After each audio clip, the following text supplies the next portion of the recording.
Hello, hello, hello. In this episode, we're talking about Porsche.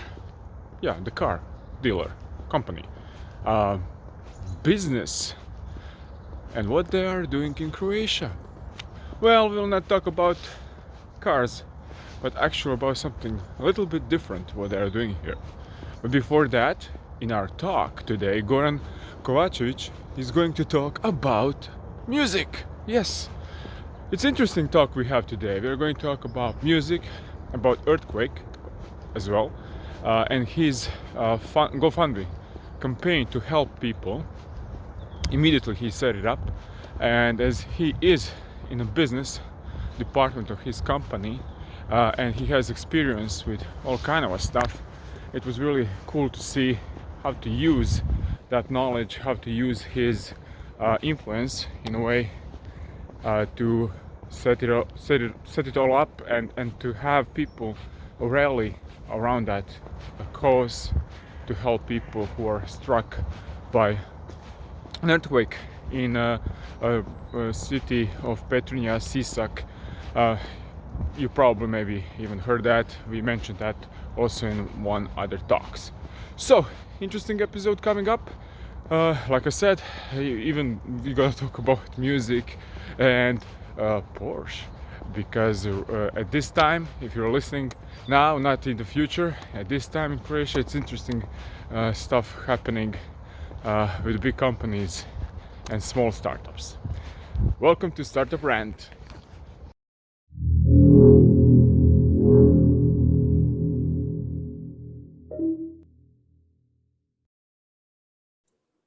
Hello, hello. Like in this new normal, which I'm calling a normal, and everybody knows that because I'm keep repeating that in every episode. But I need to repeat that because right now we are maybe using virtual backgrounds, maybe we're using only white backgrounds, like my guest here, Goran from Infinum. And how are you, Goran? You want me to be honest? Yeah, please be honest. Tell me. Tell. This is the couch right now. Tell me how are you feeling, and how are you? It's been a lot of good things going on, especially in the last month. With earthquakes and all the stuff that I've been engaged with, and there's the company side of things. So to be honest, I'm very tired, and I'm looking forward to seeing better days. For government to open things up, so I can go and play some music with my band. Oh, That be something relaxing. Yeah, for a change. nice. You have something to relax with your band. You're playing what? Let me guess. Bass. Sorry, You're playing bass in your band. bass. I'm lead singer. I'm a frontman of the band. Nice. Tell me more about that, please. Well, yeah, it's a passion, really. It's a hobby, and it's a cover band that I started like 5 years ago. Initially, like from people from within Infinum. A lot of people play different instruments, and it was always my kind of unrealized goal to have a band. I always imagined myself, being a rock star, which I knew I'm not gonna achieve, considering uh, different things, but I wanted to be a part of it in some sort of way. So I started a band, and we started playing, company gigs like Christmas parties, etc. And I thought to myself, so why don't we start playing bars, in front of people who are actually going to come and pay for a drink to listen to us? And it's like much more easier audience because they already have spirit within them. Yeah, exactly. I mean, I like to think that we can, provide pretty good, energy and atmosphere, and we're playing like all the classic rock hits, etc. So classic anthems that people can relate to, people know from their childhood, their favorite bands, and the atmosphere is pretty much good all the time. And I'm not the best singer, I'm not the best guitar player. I did finish elementary school, music school, But what I think I can do good is, to bring that energy on stage and, just light people up. You probably do like "We Will Rock You," right? Because Uh, Not that one, but we do like three or four things from Queen. Yeah. nice. I'm now really looking forward to, like, in the next month or something, when they open up the bars. I'm gonna come wherever you are. I'm gonna come and listen to this because I like the cover bands. Because sometimes when you're like listening to a cover band, and you can have that kind of a feeling from the music, right? Like it's coming from their heart, because they really love that band. They're covering their songs, and now they're like projecting that to all of us here, because I've been on like, I don't know, ACDC cover bands, Rolling Stones cover bands, and Queen cover bands. And it's like amazing experience. But when you have a band like what you said right now, this is interesting, because you cover different bands. Yeah, yeah, like a lot of them, like Eric, Nice. Bon Jovi, like you name it. We also play some, local music, like trash Nice.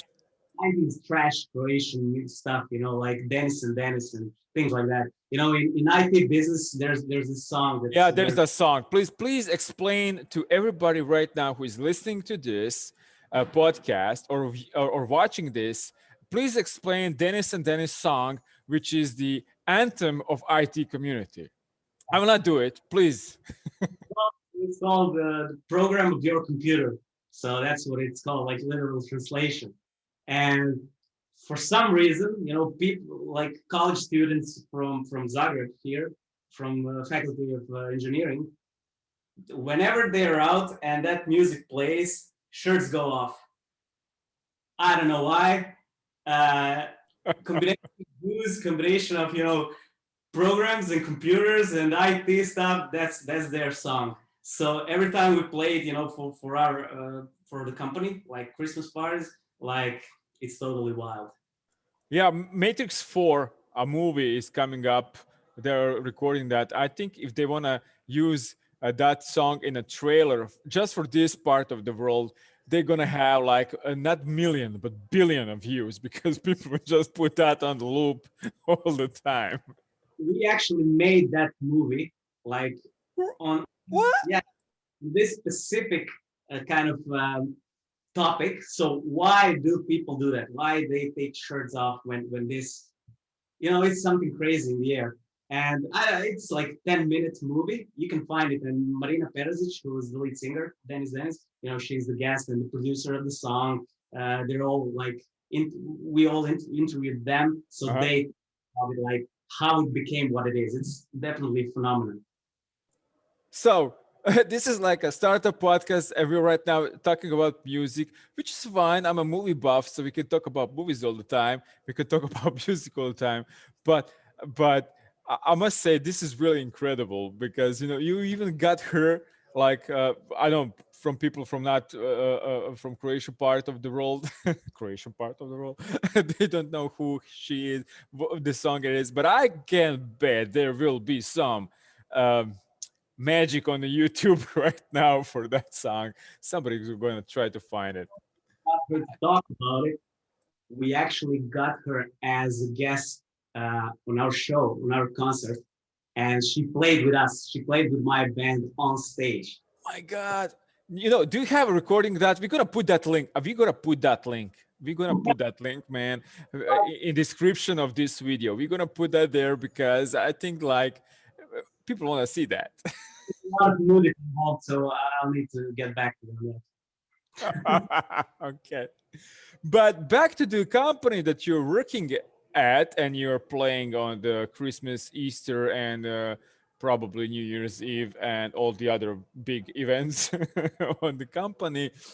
Infinum says, and I'm going to read this quote to quote, an independent design and development agency with offices in the US and Europe. We create beautiful apps people love to use. Okay, what? It's a beautiful copy right there, But let's say nobody ever heard of you, and I know that people did heard of you because you have so many clients and creation startups and creation companies, and you're not just here from the yesterday. You're actually in the company from the last 8.5, 9 years, if I'm Yeah, guessing, and the exactly. company is around 13 something years. But Yeah, please explain. You are on the important position in the company, so yeah. please. When you read that line, so the first thing that came to mind to me is the independence. So why we say we're independent? Well, that's because we never got any other capital besides our own, like from our founders that Hmm. founded the company. Everything else that we built, we put in the company, for the expansions and everything else. So we never got any, investments from other sides, to build this thing. And when I came to the company, which was 20 people, now we're close to 300. And back to the topic of what we do. So we create beautiful software. You know how today everything's digital and everyone's using mobile apps, websites, different web applications to improve their business. So that's what we do. That's what we come in. We do this design of those products and we develop them for the client, and then we support it, we maintain it, we upgrade it, etc. So that's a long story short. And I just love that because I follow you on LinkedIn and everywhere as a company, and it's cool to see that. Like you said, when you start working, there were like a few employees, like 20 or something, and now there is a sizable more. But you Yeah. actually take care of every single one of them. Not just take care, you actually recognize their effort.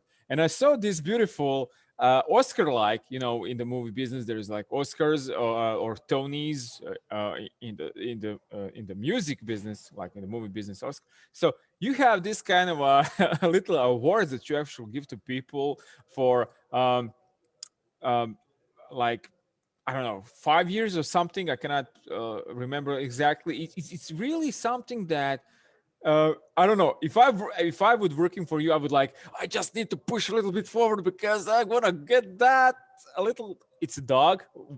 What now? Yes, there's a cool story behind it. I actually have mine back in the living room. Oh, yeah. Okay. So kind of Maltese dog is somewhat of Yeah. a company dog because our founder Tom, he has one. He's called Eric, and Nixa, the other guy from management, he also has one, Nera. And when I got to the company, I also had one.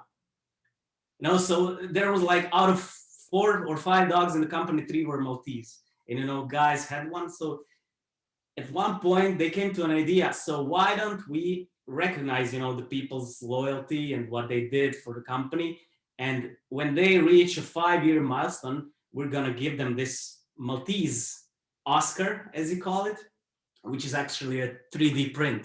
It's yeah. Yeah, And it's cool because you actually invoking another cool technology that's right now, and I would not say a rave. It's actually something that people can use and create stuff, and will be more and more prominent in the future. And you actually use that to like give awareness to that. I just like that. yeah. I mean, it's very nice. And usually we give them around the Christmas time. So when we have this party, and then we get people on stage, whoever is 5 years of the company. So they got introduced, they get thank you and everything, and they get a Maltese. And not only that, with that also comes 10,000 kunas that employee can use for a trip, honeymoon, or whatever they want to do. So that's another good part of it. And for the 10 years, you get the gold one. But since nobody besides management has been in the company for 10 years, we haven't really, gave those out yet.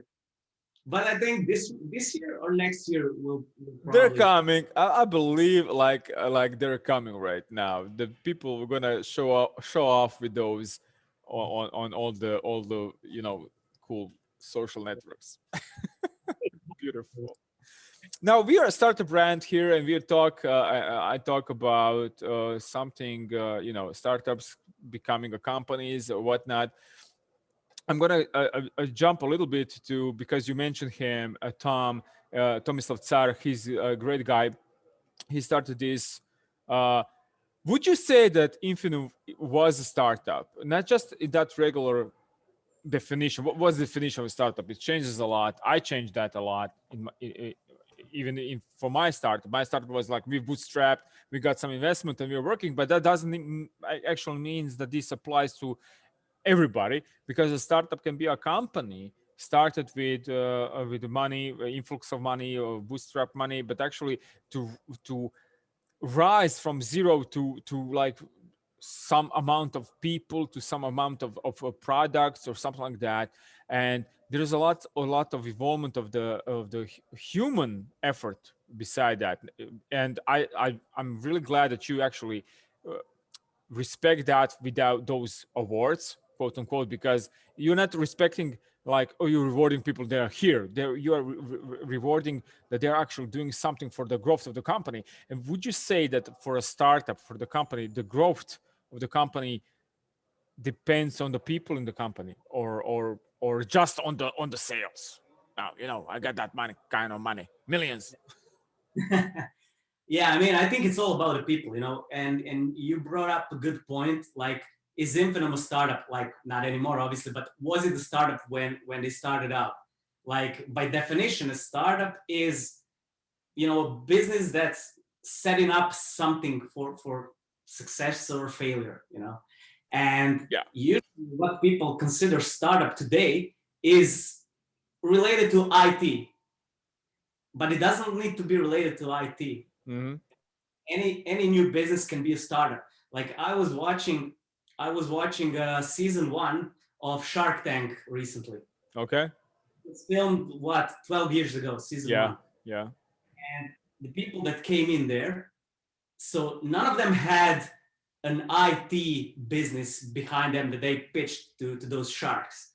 It was all like, I don't know, kitchen appliances, toys for kids, nutrition products, etc. So, but are they a startup? Yes, they were a startup.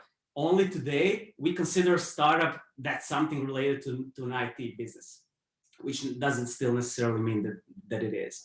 And Infinum, for that matter, we can call it a startup when it started, but it didn't have a specific product that it developed and tried to sell. It was all about services, selling the services to the clients. So in that regard, doesn't necessarily mean that it's a startup, but an agency. It's a digital agency basically. Yeah. You look at it both ways, actually. And that's beautiful what you right now said, because when people usually like myself wanna tip their toes in the waters of startup, they try to find stuff on the internet, and usually there's like these huge companies, Uber, whatnot, but people forget that even Uber was just like fifth or seventh company that guy started. And even here in Slovenia we have Outfit 7, who started with the Talking Tom, which was, I think, also seventh company that they started, something like that. But many startups right now, and we can see that in the news also. But people like tend just to see those IT stuff. But there's like agriculture. There's startups in or kind of a stuff from I don't know, appliances, kids stuff, and things like that. And this is really interesting what you said, because you can put that definition and stretch it a little bit and say, oh, this is a startup. But in the end, it just it's what you do and how you approach to people with what you're doing. Yeah. Uh, and I like how um, when you are famous, like, Elon Musk, so you can drive prices of some coins up and down, which is cool if you're into that.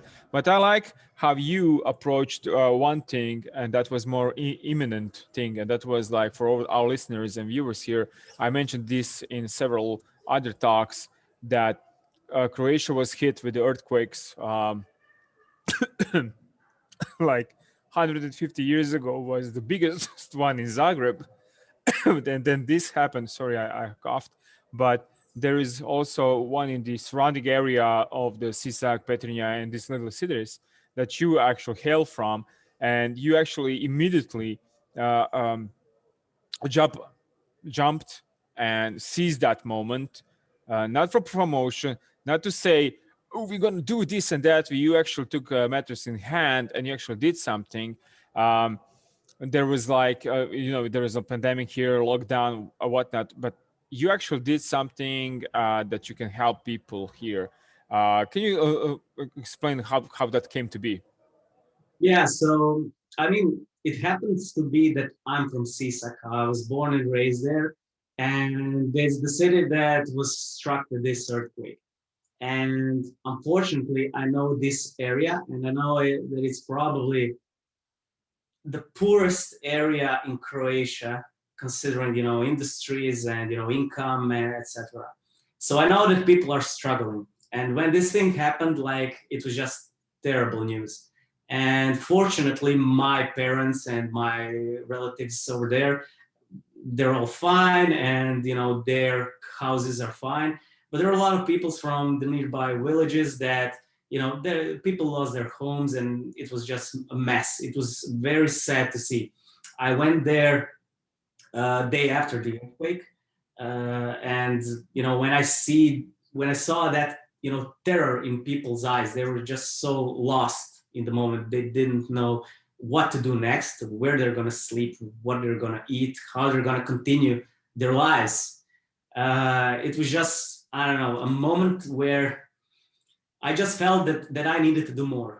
I could have just separate some money and Yeah. charity or to the government that promises they're going to help, and but I had a feeling that I needed to do more, and I obviously felt that I have an ability to do more. So I started a go get funding campaign fundraiser to collect money for people in need, and my goal was to collect 100,000 euros, which eventually became much more than that. And the goal was to help those people and to give them this money directly within few weeks after the earthquake, because I know that the help they're gonna get from the government or Red Cross or whatever is gonna take months, if not years, for them to get it.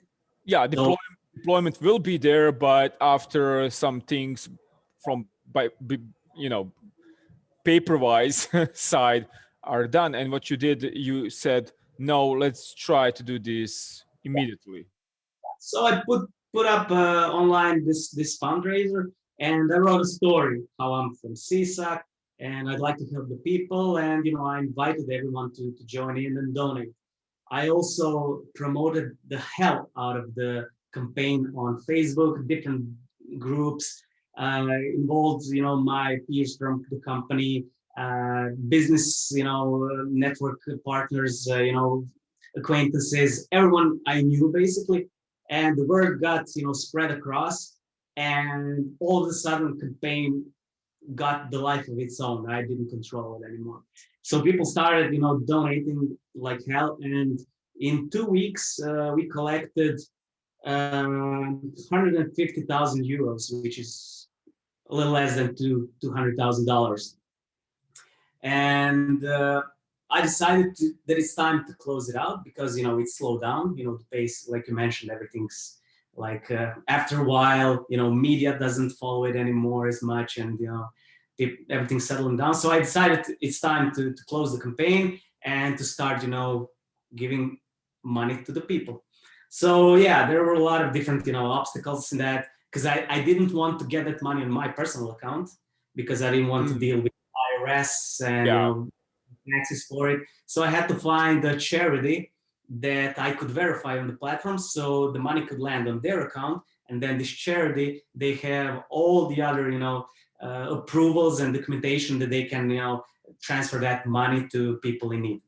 So I found a good charity over here. They're called Little Dragon. They deal with children from poor families, etc. And they have 400 children, which is very beautiful thing they're doing. And I went to their place, and they have like 4 rooms, packed with, gifts and, things that they would need, from food, school books, etc. So it's a very genuine thing that they're doing. So I was very happy that I managed to get help from them to distribute this money to people. And another obstacle that I had was to find people that need it most. So what I did, I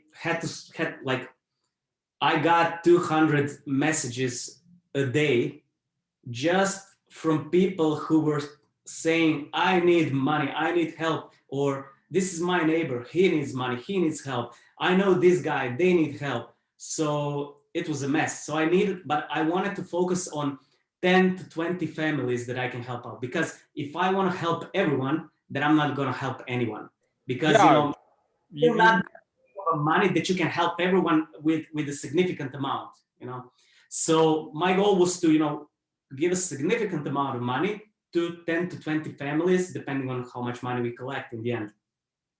So I had to, get in touch with those families. I had to check, what they're all about, what their situation is, where they're from, how many kids they have. So that was one of my focuses to target families, young families with children, with, poor, situation, like poor income, bank loans, etc. So those were my targeted families. I got in touch with them. Some of them had like kids that needed to had some health problems. So I had a young family with a daughter of 2 years old that needed to have a liver transplant right after New Year's Eve. Oh. And that's what happened. The earthquake struck. They were transferred to another city, and through all of the stress and everything, the kid wasn't ready and she wasn't prepared to get a transplant. So they skipped that one, and now they're waiting for another donor. So those are type of families that I wanted to target. And trust me, there's plenty of them. So it was very difficult to choose. So yeah, I went from 10 families to, okay, I need to help these guys, I need to help these guys. So it got to 22 families and music school in Sisak.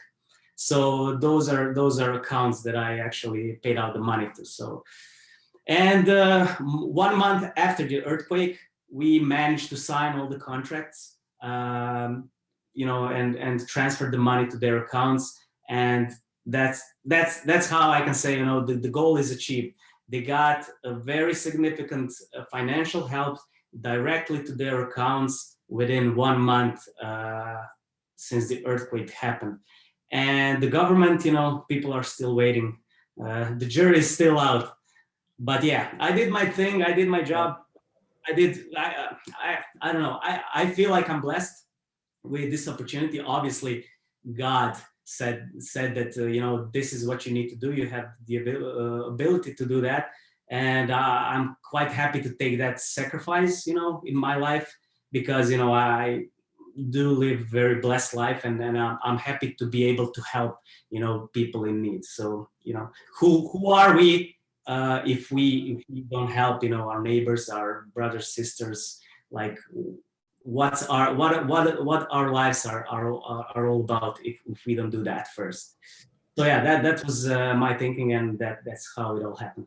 Yeah, and that's beautiful said, because when you think about it, if you're in position, if you like, and and I'm just like jumping right in here, but I think that people do not understand that even a simple startup, a simple company, can help in the ecosystem of the area that it's coming from, or because there is huge migrations. In the USA, it's normal if you go from the New York to LA and you live there. I'm from Slavonski Brod and I live right now in Zagreb. But if I can help when there was a problem in Slavonski Brod with the air pollution or something like that, and I'm in position because right now people know me because I'm in the startup community, I talk about that. What you did is magnificent, because you are in the company that really values a human, I wouldn't say life, but human effort to help not just within the company but actually there, and you had the knowledge because either you learned that through the schooling or through the actually work with the company, or here and there you actually you utilize what you had. Like you said, you went to all the social network. That's actually how you use social networks. Those Yeah, exactly, exactly, those exactly. things, those posts, that is a social net. Not just look at me, I'm on Bahamas and I'm taking my selfie. No, I'm here and I'm trying to help a family who has a daughter, who has a child, and it needs to have a transplant, and we need to help to that, or we have to find a home for somebody. And that's how a social network should work. And I'm just like, I'm scratching my head right now because it sometimes it's like really difficult to understand why people don't use it all the time for that. But luckily, here in Croatia, we are like people who are when there is a problem, we would like sit down and help if we can, mostly. But you know, it's beautiful how you did it. I'm gonna ask this. I don't know. Is it okay to ask that? But is the company and people from the company supported you in this way anyhow? Absolutely, absolutely. So we use Slack for communication inside a company. And when I started the campaign, I immediately posted it internally to the people in the company, and they were the first ones, to jump in with donations, with sharing the campaign on their Facebook profiles, etc. So you know, they were the first ones to jump on the ship and to help out. So again, I thank them, everyone. And one thing also, so we have Infinum Foundation, which is a charity kind of thing, where we give out I think 1% of our annual revenue to people in need and charities, etc. So the foundation also donated to my campaign, to put additional funds to my campaign and increase the overall amount of funds. So yeah, the Great. company and people from company were definitely first ones to jump. Amazing. And what I like about your company, especially, is that it's a company that's run by the people who often try not to help in like you said right now in a crisis, but they actually help to entrepreneurs or to would-be entrepreneurs. Uh, Tomislav is also famous for being a mentor to other startups. One is Circuit Mass, which is right now a huge deal in the world from the STEMI part of the things, which is again a field that helps young people, children to learn about stuff, to learn about technology and things like that. Would you say you have this kind of a oh, we're gonna help entrepreneurs to become business people attitude? Because I see, even that little dog that you can give to the people, it's kind of like, we really appreciate what you're doing and we want to support you. Why do you do? I don't know why do you do that, but the question would be like this is so cool. Do you do that just because that's who you are, or it's somewhere in some kind of book? Like you said, people like because I don't see that as just a book. I see that as something that really comes from the mindset that you have. Yeah. I would say there are two aspects of that. So the first aspect is, like you obviously mentioned, Tom, who is doing a great job with the Circuit Mess and Albert. So it's a similar. It's not digital agency, not development services, etc. But it's still in some sort of similar line of business. It has to do with electronics and IT to some degree. Mm. So when you see someone that has a really good idea, you immediately think of them like, hey, this is me 10, 15 years ago, and I know how I struggled. So I know I got help from these guys. Why don't I then use my experience to help this kid, and build this thing? So it comes from your inner kind of need. And since I Mm. said it, a similar line of business. Like if someone else, if you have success and if someone else has success, it's beautiful to share that success together, you know. And like we never kind of saw our competition from our business as like, yeah, we hate those guys, we don't want to, you know. No, we're all good friends with them, you know. We go to drinks and, you know, we hang out at certain events, IT events, you know. The market, IT market, like, is global and there's room for everyone, and we all come from this very small community, which is, you know, Croatia. And why not, why can't we all have success? Because if a neighbor has success and another guy has success, it's more likely that I will also have success, you know, as opposed to if neither of us has success. Yeah. The odds are better. So that's one aspect. And the other aspect is obviously, you know, if you go into that, you're obviously investing some sort of money. So that's where the entrepreneurship comes in. So you think that there could be some potential value for you long term down the road, you know. So that's another thing that but, you know, combined all together, I think it's mentality and the mindset that people from IT industry have. Okay, I hear you. I hear you. But also, I heard something else about you guys. There's kind of a deal with the cars. Like, you're driving all Porsches or something. There's Yeah. a Porsche in front of every single employee house or something. Or did I hear that wrong? There's kind of a deal there, right? Wrong. Yeah, yeah. I think really for that, but like from your mouth to God's ears. Yeah, we this fall, I think so. Yeah, in Well, October. the news was this fall. I don't know when you struck the deal. A bit earlier. Yeah, the press event was in the fall.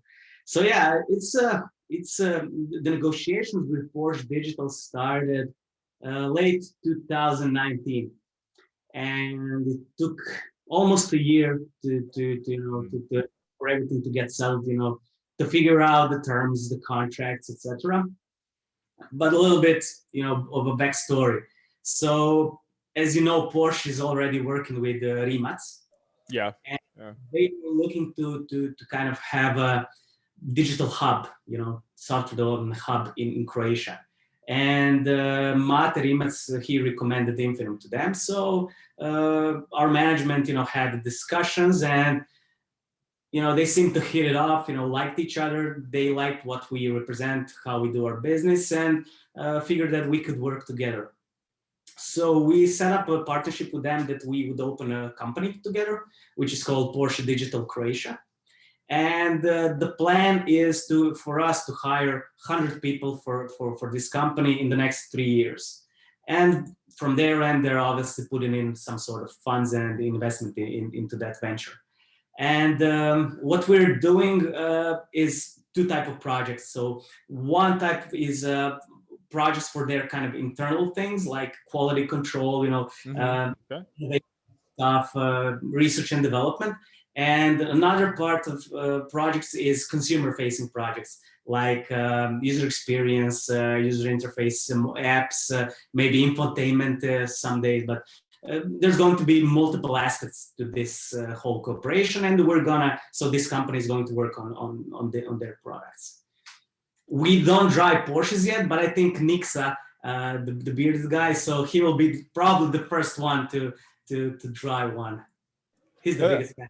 so I can guess right now many Croatian people from the, you know, music side, because you like music and all that, gonna contact you and say, you know, for that infotainment system in the Porsches, can we have our songs on like on the playlist? We'll figure something out, I believe. Yeah, Croatian songs. You hit the Porsche down the road in Monaco and you're just listening to some cool Croatian songs. Um, Program. well, um, it's interesting because I like to when I talk with people, and especially when I talk with the people outside, people say, "Oh, you're just from Croatia" or stuff like that. But I try to explain to people here in Croatia who are starting the companies, as myself and as your founders, and even you right now working here, is that the big deals can happen, or not big deals, but the deals with the big companies also can happen from outside of the Croatia. Um, you don't have to be afraid to reach out and talk to someone, especially if you're this line of work and you're networking. Like you said, you didn't reach to them maybe directly. It was actually through the Mate Rimac who had connections with them, because they invested some, they get investment in his company or something like that, and the parts or whatnot, and they, like, ask for something, and he recommended somebody. He recommended to check out this creation space. And every company here needs to, do you think, where I'm heading with this is, do you think that even a little startups here in Croatia should put more, like, front face on something, not just like, oh, I'm doing this cool great stuff. It's actually a spaceship that has ion engines and can go to the Mars and back, but nobody knows about it. Should you connect, should you network, should you talk with the people, go. There is no much conferences right now, but there are still online conferences. There are still online, well, there's an email at least, like, hello, how are you, I do this and that. Yeah, absolutely. I mean, that's like entrepreneurship 101. Like, especially if you're starting as a startup, like you don't have anything behind yourself except your expertise, maybe your skill set, and a product if you have one. What you need to do is, to know how to sell it, and to be able to sell it, you need to go out there. You need to meet people. You need to network. You need to, get a lot of, acquaintances. Somebody will sometimes remember you, and say, yeah, there was that guy who offered me that kind of stuff. Why don't I reach out to him? I mean, LinkedIn is a very good platform to do that, but you need to be very frequent with what you're doing, because like if you post a thing or if you go to conference once a year, people are not going to remember that. Like Yeah. you need to be their ear all the time, like frequently, for them to remember you. And you obviously need to be able to back it up with a project, with a cool reference. So I would say networking and references are, the biggest sales tools that you can have as a startup, and to get out there and get more business and more success. Beautiful said. I like that, because people sometimes just like forget that everything is sales, everything is marketing when you're just starting out and you don't have anything except what you're doing. It's easy to be, uh, I don't know, Coca-Cola, because you're here for 50 years, and even they had problems in business. They still need to keep up, because there are others, sharks that are trying to, grab a piece of pie. So they still need to, invest a lot of money in marketing and, this new line of products, maybe, etc. So it's always a hustle. It just depends on what level you're at. So, and how much you can afford to invest, and what kind of expansion you expect. Excellent. Thank you, Goran, for this talk. It was fun. It was really cool to find out a little bit more about um, dogs, Porsches, and music. Um, do any final thoughts if you have? If you're not, this was beautiful what you just said. But if you have something that you can say to people trying right now, there is one line that I like to say to people, like, not everybody is for a startup. It's okay to go to work for a company, because maybe that comes from me, because I'm in the startup world, and sometimes I think, like, did I really needed this in my life? But uh, but if you have ideas, it's okay to present them to the bigger company, and try to work with them on that. Or I'm just trying to be realistic to everybody right now, especially right now. It's a year of pandemic. It's a year of, especially here in Croatia, of earthquakes. And, like, do you have anything to add, or like, advice? Yeah. I don't want to be, one of those cliche guys and tell like, yeah, just go ahead and like be persistent and everything like that.